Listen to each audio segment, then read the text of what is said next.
நாங்க ஒரு வழியில அரசியல் செஞ்சுக்கிட்டு போயிட்டு இருக்கிறோம். உங்களுக்கு தான் டிவிக்கு ஒரு பொருட்டே இல்லல, அப்புறம் ஏன் கதறீங்க? அப்புறம் ஆளாளுக்கு அங்க போயிட்டு இங்க போயிட்டு புலம்பி தள்ளிக்கிட்டு இருக்கிறீங்க. இது எப்படி இருக்கு தெரியுமா? எனக்கு பயம் இல்ல, எனக்கு பயம் இல்ல அப்படின்னு சத்தமா சவுண்ட் விட்டுக்கிட்டு சத்தமா பாட்டு பாடிக்கிட்டு இந்த நடுங்கிக்கிட்டே சின்ன பசங்க நடந்து போவாங்க. அந்த மாதிரி இருக்கு. முதல்ல மண்டையில இருக்கிற கொண்டே மறைங்க சார்.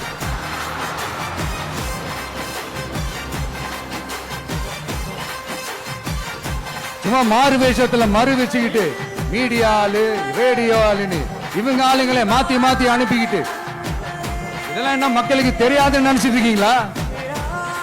மக்கள் எல்லாத்தையும் உன்னிப்பா கவனிச்சிட்டு இருக்காங்க. அதனாலதான் சொல்றேன், உங்களுக்கு நீங்க கொள்ளையடிச்சு வச்சிருக்கிற காசு தான் துணை. ஆனா எனக்கு என் மேல எல்லையில்லா பாசம் வச்சிருக்கிற இந்த மாசு தான் துணை.